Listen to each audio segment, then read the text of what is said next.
Hello students, today we will start a new chapter from your accountancy. That is, name of the chapter is Accounting for Goods and Service Tax, which is commonly known as GST.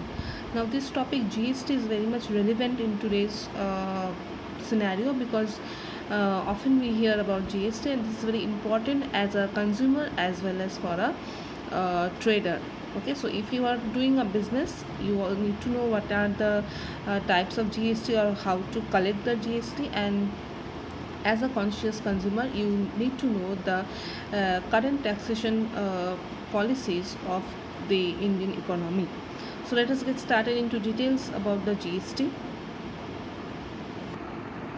So the meaning of GST is that it is a kind of indirect tax, and it is also a consolidated tax. That means it is an inclusion of various kinds of different types of taxes that we used to pay separately earlier, but now with the concept of GST, those kinds of taxes are being pulled together or brought together and combined as in the form of GST.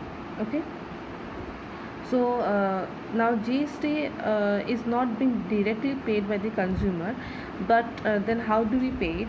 Like when the trader sells the goods or any kinds of services they are providing to the consumers, whenever they are charging from the consumers, it includes the GST. That means GST is being indirectly paid by the consumers through the traders.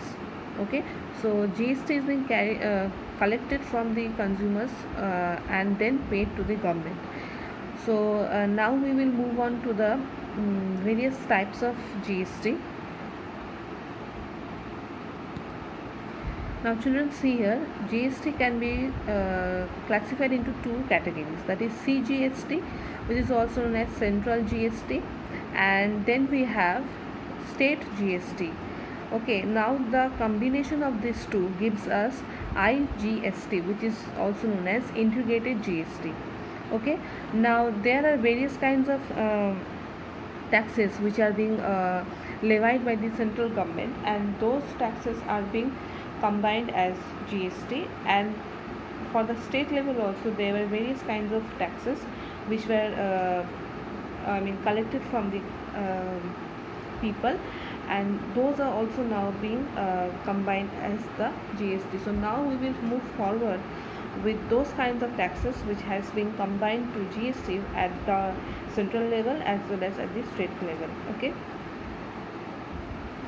now here if you see that we will first of all consider the central taxes. Those are being merged or combined into GST. So first we had excise duty, then we had custom duty, then we had service tax, and then we had central sales tax. So these four taxes which were operating at the central government level are being combined to form GST. Okay, now we will move on to the state level. So here we have the state level taxes that are being merged into GST, that is the octroi and entry tax. This is basically for the transportation of goods. Okay, then we have purchase tax, which we used to pay during purchase, then entertainment tax, VAT is also known as value added tax. Then we had to pay taxes on lottery, luxury tax. Now these all taxes are being combined and put together into the state GST. Okay, so as I told you that there were two kinds of GST, so the CGST and SGST. Now in my next class I will be discussing with you various kinds of transactions, that how to incorporate GST into our day-to-day transaction, and what is the current rate of GST that is being put into several categories. So if anyone has any problem in understanding this, they can ask me their doubts. Thank you, students.